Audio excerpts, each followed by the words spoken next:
Ini ayat bekerja ya. Kalau antum ingin kerja, dapat kehidupan yang baik, ini ayatnya. Quran surah 2 ayat 168, tulis dulu. Kemudian Quran kedua, surah 2 masih Al-Baqarah ayat 172. Ketiga, Quran surah ke-7 Al-A'raf ayat 96. Ambil contoh ini dulu.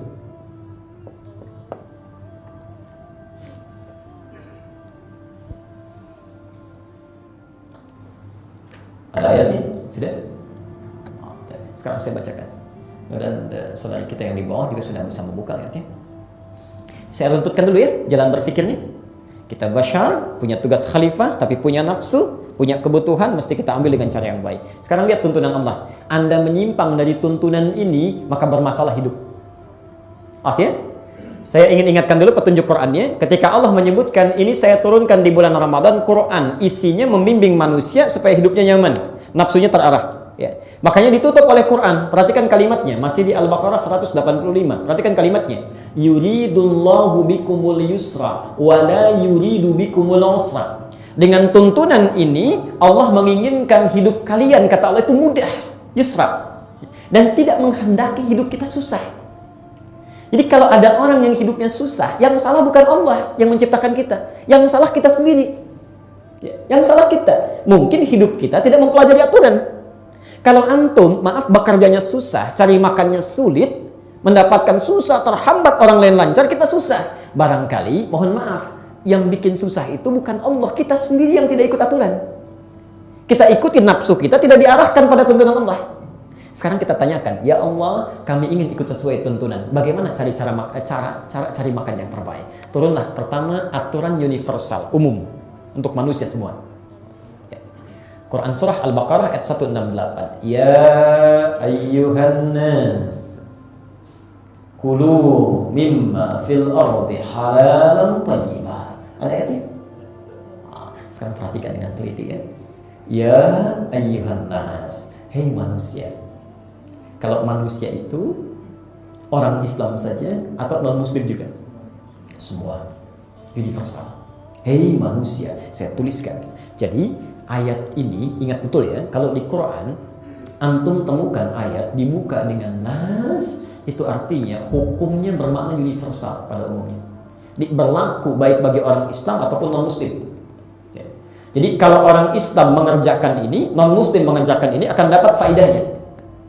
Tapi kalau melanggar ini, sekalipun agamanya Islam, melanggar ketentuan ini, maka akan diluruskan oleh Allah. Bahasanya diluruskan. Kita menghindari bahasa hukuman, karena Allah itu sebetulnya rahmatnya lebih luas dibandingkan dengan hukumannya. Makanya sebelum ke akhirat, akhirat tuh bagian hukuman, dunia itu pelurusan. Makanya kalau antum diarahkan oleh Allah, itu sedang diluruskan, menjauh dari maksiat, mendekat kepada kebaikan. Itu diluruskan. Di akhirat, kalau nggak mau lurus juga, di akhirat baru dihukum. Jelas di sini? Sekarang lihat.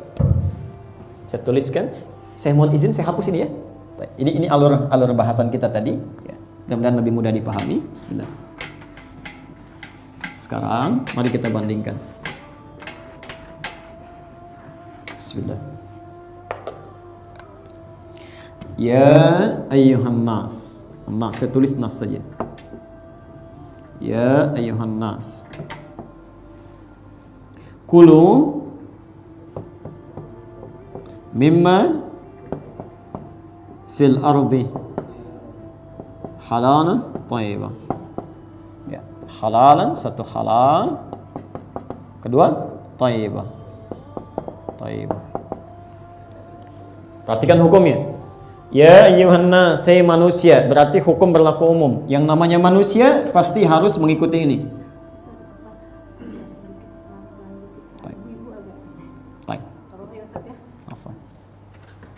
Sudah? Kita sampai jam berapa? 11. Baik. Saya akan berusaha sedapat mungkin. Tadi saya agak mungkin terlalu cepat ya, karena kita menyesuaikan waktunya. Baik. Saya mohon izin, ada permintaan untuk sedikit melambatkan. Jadi saya agak lambatkan. Baik. Yuk kita lihat. Ya ayyuhan nas, hei manusia. Berarti hukumnya apa? Umum ya, universal. Umum. Berlaku untuk semua manusia. Muslim ataupun non muslim. Apa hukumnya? Lihat. Kulu. Silakan cari makan, bekerja maksudnya. Awas ya, ini bahasa kiasan, majaz dalam bahasa Arab ya. Cari makanlah. Kan antum kalau ditanya, "Pak, mau kemana?" Mencari sesuap nasi, gitu kan jawabannya. Padahal yang dicari nggak sesuap ya. Ada yang sepiring, 2 piring untuk besok ya. Itu bahasa Arabnya kulu. Silakan cari makan, cari kerja. Kerja. Jadi hukumnya siapapun dia manusia, kalau ingin memenuhi kebutuhan nafsunya, ingin makan, ingin minum, maka harus ada ikhtiar. Mesti kerja dia, bergerak. Ya. Tidak kerja nggak akan dapat.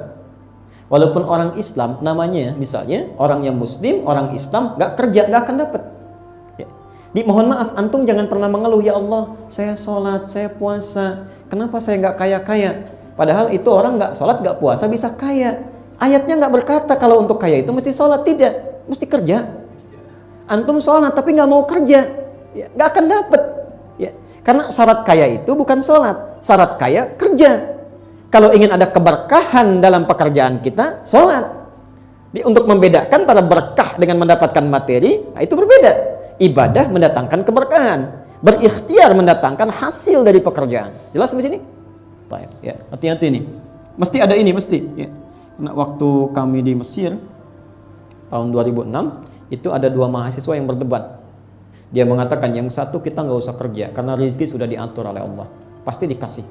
Ya. Dia berdalil, pintar itu, di Quran surah 51 Az-Zariyat ayat ke-22. Kata orang ini kan Allah sudah berjanji di Quran, wa fis samai rizqukum wa ma tu'adun. Di langit rizkimu sudah ditetapkan, diatur, ya, pasti dijanjikan dikasih. Kan kata Allah pasti dikasih, ngapain kerja? Kata teman yang satu, ayat ini diikat dengan ketentuan lain. Kan dibahas di Al-Baqarah 168, mesti kerja. Kata dia, tidak, saya akan buktikan. Ini nyata Pak, ya, ibu sekalian. Orang ini datang ke masjid, sembunyi di belakang mihrab. Biasanya kalau di Timur Tengah seperti ada ruangan ini, masuk dia, sembunyi di bawah meja.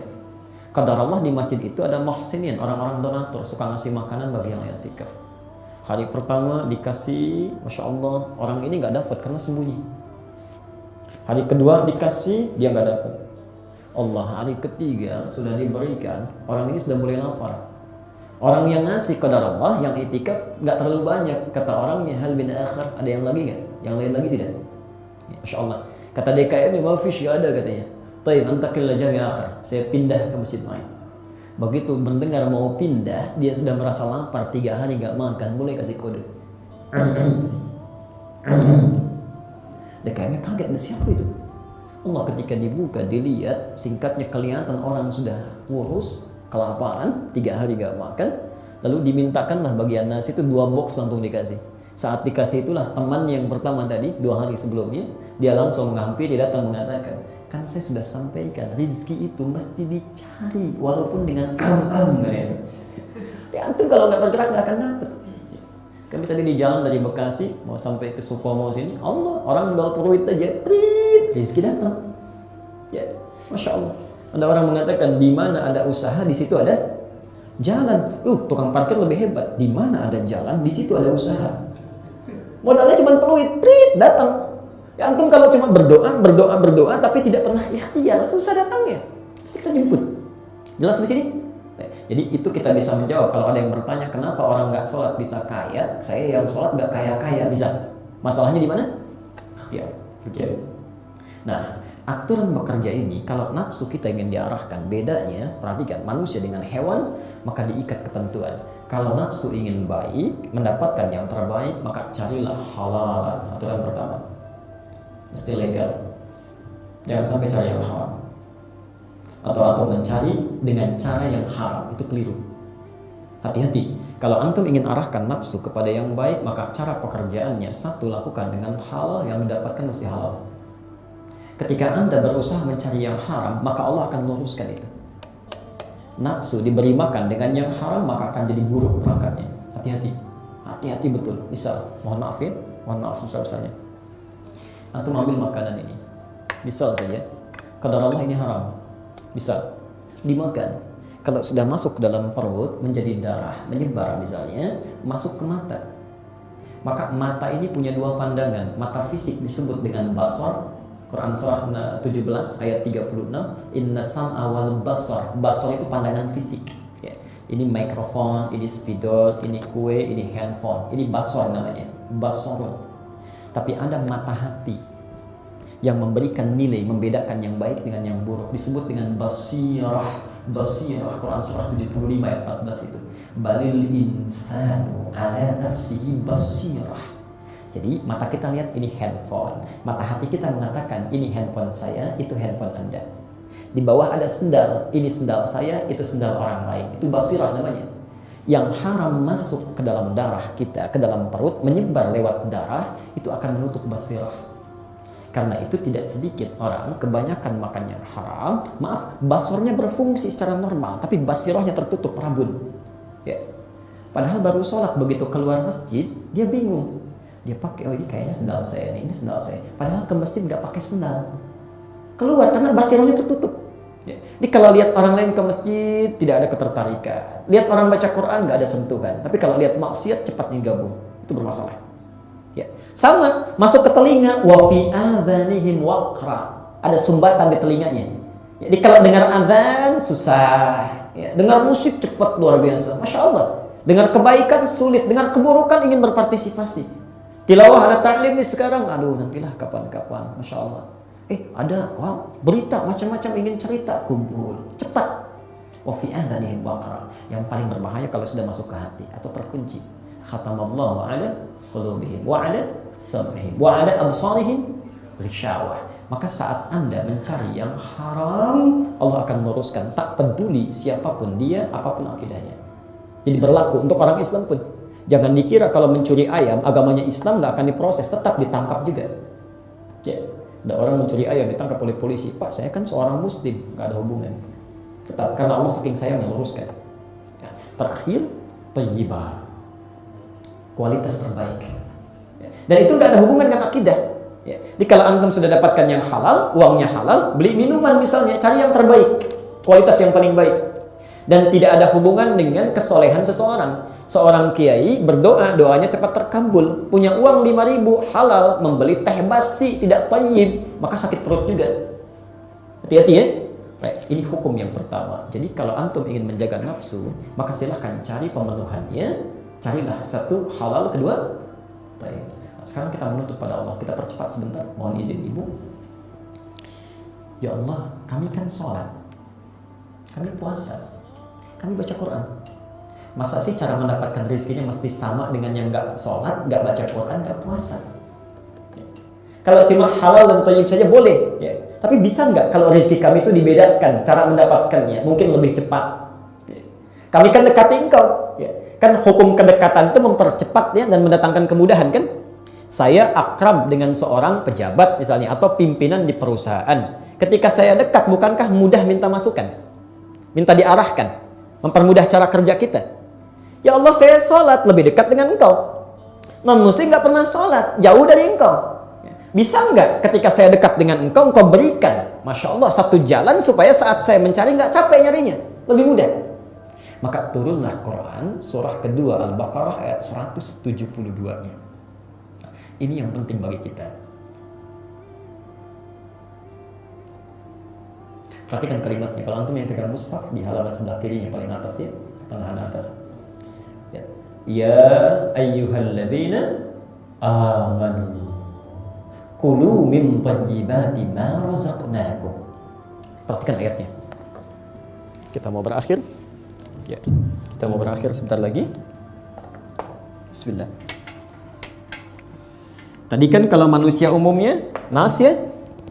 Sekarang lihat, ya ayyuhalladzina amanu, hey orang-orang yang telah beriman. Kalau yang beriman itu orang Islam saja atau umum? Islam saja. Dan Islamnya pun yang punya iman, mukmin. Sekarang perhatikan, Allah ketika Allah meminta antum, saya, kita untuk beraktivitas, mencari kebutuhan diri kita, bekerja kita, kalimatnya dibuka dengan kata iman, kulunya tetap ada. Kulu Allah. Min di atas mimma fil ardi, di bawah ardinya dibuang. Dibuang oleh Allah.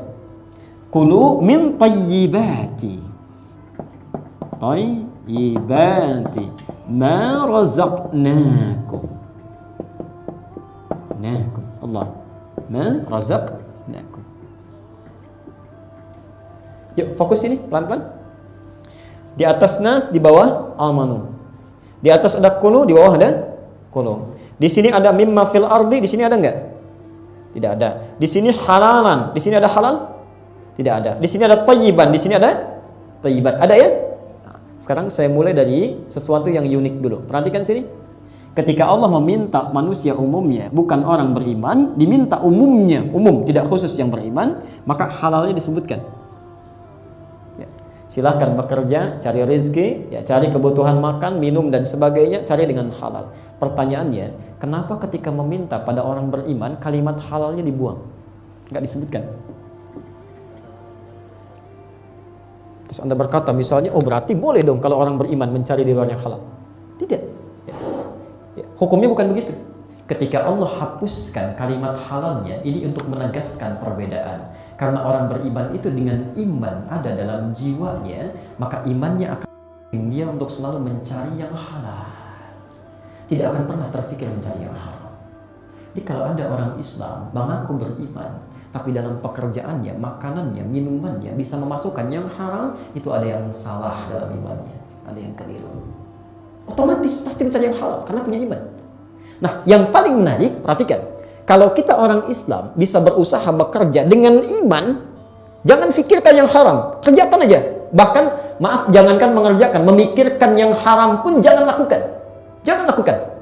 Mau nulis, halal. Mau makan, halal. Jangan fikirkan yang haram. Maka kalau kita punya sifat demikian, ardunnya dibuat, dimunculkan ma razaqnakum sebagai pengganti. Bukan kamu yang capek nyari, kami yang datangkan rezeki dengan mudah. Ma razaqnakum, kami yang kasih untuk kamu, bukan kamu yang capek nyari.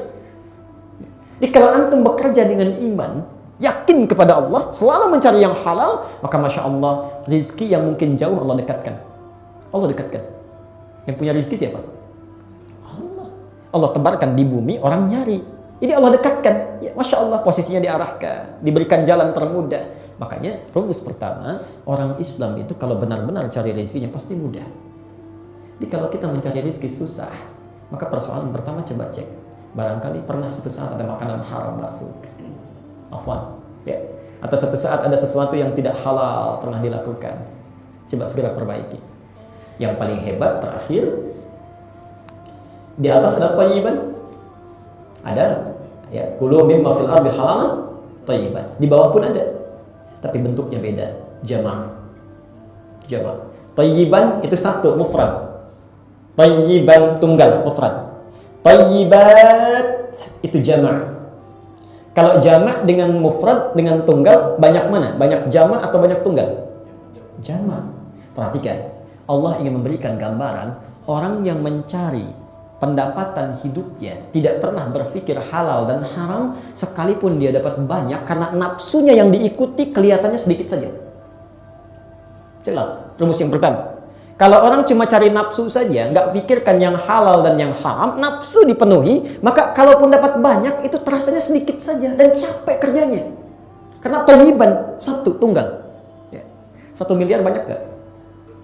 Banyak. Tapi orang ini sedikit aja. Udah dapat 1 miliar pun belum nih. Di depan masih ada peluang. Masya Allah, tiap hari kerja, 24 jam kerja, ke rumah kerja lagi. Allah, kapan istirahatnya tidak ditemukan. Tapi nggak pernah puas dengan yang didapatkan. Rumah sudah 9 masih kurang. Ya. Tanah sudah 5 hektar masih ada yang kurang. Di setiap lihat sesuatu pengen. Karena nafsu kan begitu. Pengen. Belum tentu butuh. Ya. Saya pernah ceritakan, kami pernah mengasuh pesantren di Lebak Bulus. Masya Allah. Itu tukang kebunnya kerja di salah satu tempat di Pondok Indah. Kalau pulang ceritanya luar biasa. Tuh, Masya Allah katanya. Saya kerja, saya lihat, yang pakai kolam renangnya satpamnya, ya. Terus yang pakai kasurnya yang bantunya. Yang punya rumahnya nggak ada, cuma pengen beli aja. Pengen yang nempati orang lain. Itu berkah luar biasa itu buat yang bantu-bantu, buat yang jaga. Masya Allah, tinggal di situ, renang di situ, nggak kemana-mana. Dia orang punya nafsu begitu, nggak pernah selesai. Hati-hati. Jadi kalau antum misalnya kerja tiap waktu tapi cepat habis dan banyak pengennya, walaupun belum tentu butuh, itu nafsu itu. Nafsu. Jadi sifat nafsu itu selalu ingin didapatkan, ingin. Antum keluar dari sini belum sempat makan ini misalnya kan. Nah, begitu turun ke bawah kepikiran sampai ke bawah mimpi, itu nafsu. Itu nafsu. Ya.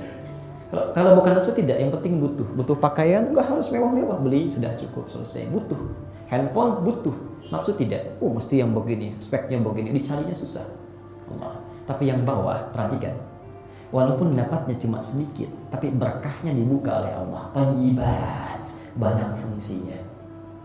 Dapatnya sedikit, Masya Allah, cuma 50.000, tapi awet gitu. Banyak fungsinya kepake. Kenapa? Karena nafsunya ditekan oleh Allah. Begitu ada kebutuhan, beli. Butuh makan, yang penting menghilangkan lapar. Nggak pilih-pilih, sudah makan. Ya. Yang penting halal, baik, hilang lapar. Begitu Allah kirimkan lagi yang lain, Masya Allah, sebagai tambahan nikmat, dia syukuri. Ada orang punya 5 juta, habis dalam 3 hari. Tapi orang punya 50.000 atau 500.000 misalnya, dalam 30 hari masih tersisa.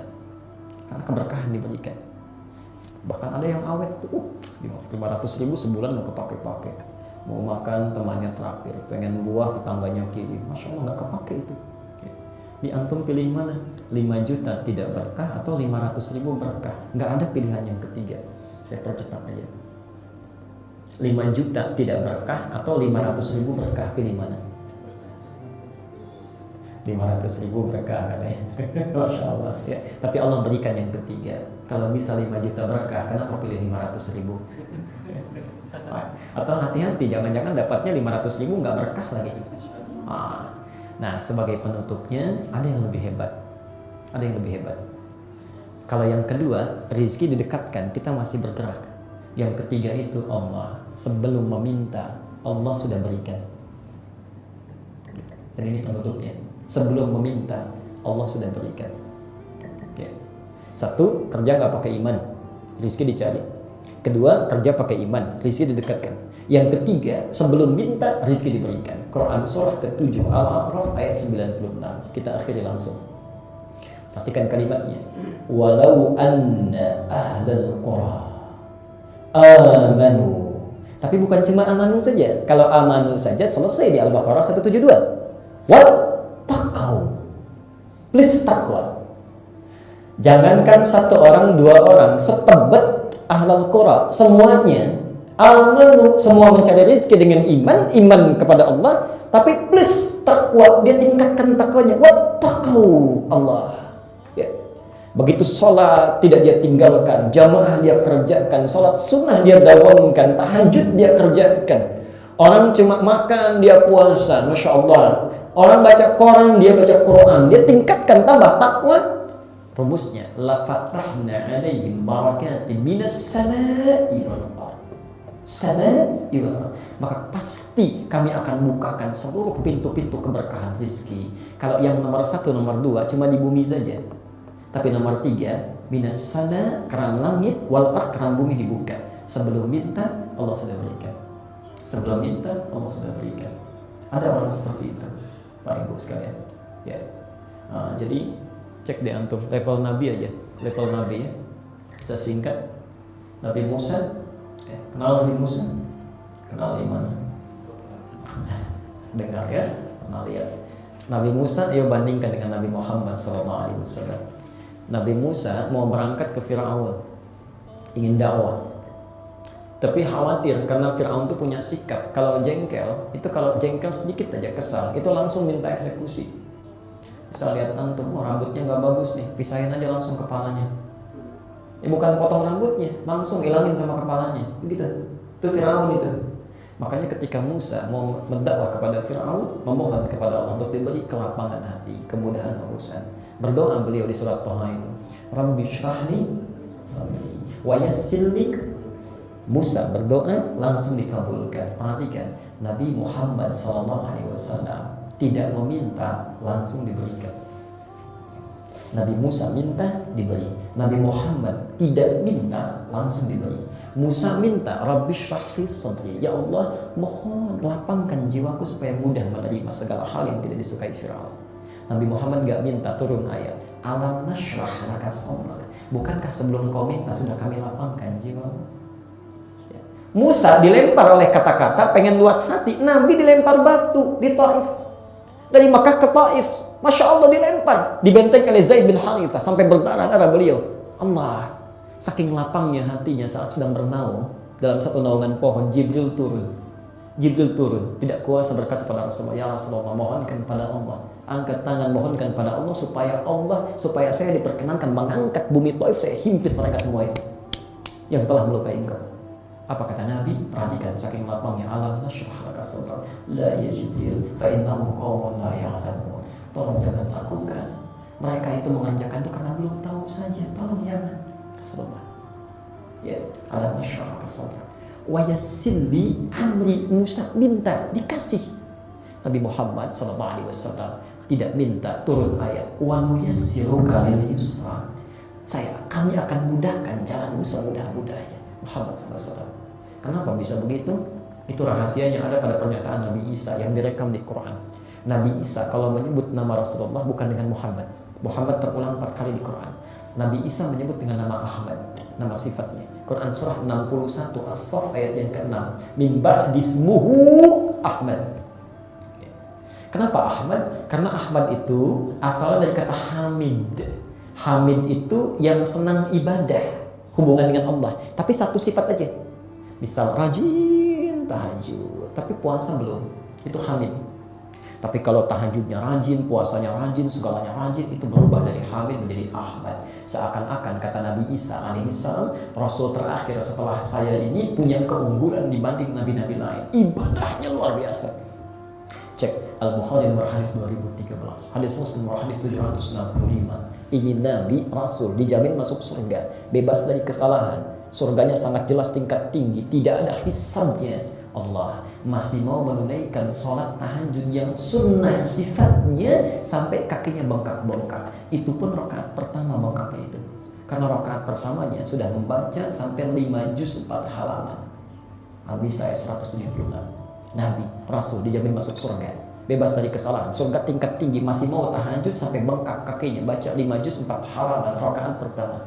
Kita bukan Nabi, bukan Rasul. Sampai siang ini surga belum jelas. Amalan masih berantakan, hisab masih menegangkan. Cita-cita masuk surga Firdaus bersama Nabi tingkat tinggi. Jangankan yang sunnah, kadang-kadang yang fardu masih difikirkan. Itu makanya disebut Ahmad. Karena itu bagian dari takwa. Makanya ciri orang takwa kan sholat pertama kali. Al-Baqarah ayat 2 dan 3. Dzalikal kitabu la raiba fihi hudan lil alladzina yu'minuna bil ghaibi wa shalah. Makanya kalau antum ingin diberi, sebelum meminta, tingkatkan takwa. Ya, ikhlas sekalian. Yang kemarin belum sholat berjamaah, sekarang jawab. Kemarin baru fardu tambah sunnah. Ya, Masya Allah. Kemarin belum puasa, cuma puasa. Kemarin belum baca Quran, sekarang baca Quran. Saya berani menyampaikan, demi Allah saya katakan, saya coba tunggangi betul ini dan kenikmatan itu luar biasa. Sampai kita bingung bagaimana cara bersyukur. Fabi ayyi ala'i rabbikum tukadziban. Demi Allah saya katakan, saya dari ujung kepala sampai ujung kaki tidak pernah beli dalam hidup. Mau beli pun susah kadang-kadang. Demi Allah saya katakan, ini peci sama kasih, ini kacamata juga Allah yang kasih. Kan beli, ini jubah dikasih, makanya saya pakai sebagai syukur. Ya, ini jam dikasih, itu terus itu. Masya Allah. Demi Allah sampai kendaraan itu saya nggak beli, nggak tahu saya, Allah ada. Saya cuma yakin dengan Allah saya kerjakan. Saya amalkan itu, kemudian kita melangkah dengan yakin karena Allah memberikan. Ya, demi Allah, di kacamata ini yang ketiga ini. Saya ada kacamata ketika sedang tidur, ya, kemudian terhimpit, qadar Allah, sedang baca, ketiduran terhimpit, ya, pecah. Jumat saya khutbah, saya sampaikan ke DKM, afwan saya nggak bisa lihat jelas karena kacamata saya pecah. Setelah ini saya baru akan ke optik. Kata orangnya langsung seketika, Ustaz, tolong selesai ini, Ustaz ikut saya. Cek langsung matanya, ganti semua kacamatanya. Saya bilang, enggak, saya sudah siap-siap. Enggak Ustaz, tolong saya numpang dakwah lewat kacamata. Selesai itu diganti, janji saya pakai. Qadar Allah besoknya mau berangkat, ya, diberi lupa oleh Allah. Si lupa, jadi kacamata nggak ketemu. Yang jemput suaminya itu, ya, suami dokter mata. Ya, langsung katakan, ya, dokternya itu, Buya nggak bisa, harus punya 2 untuk cadangan. Saat itu juga dimintakan, diberikan nomor kacamatanya, dikasih yang kedua ini yang saya pakai. Ya, habis semuanya Allah. Jadi kalau kita ingin dapatkan keberkahan, beruntungnya kita menjadi umat Nabi Muhammad SAW, bukan umat Nabi Musa. Nah, umat Nabi Muhammad itu disebutkan di Quran banyak ayat dengan isyarat itu akan lebih dimudahkan oleh Allah dibandingkan umat Musa. Kenapa? Perhatikan. Ini mohon maaf tadi mau ditutup masih agak belum juga ya. Baik, ini terakhir lah saya tutup. Perhatikan, bedanya umat Musa dengan umat Muhammad sampai umat Isa. Umatnya Nabi Musa, umatnya Nabi Isa diberikan mukjizat, ada nabinya, kelihatan mata, masih ingkar juga.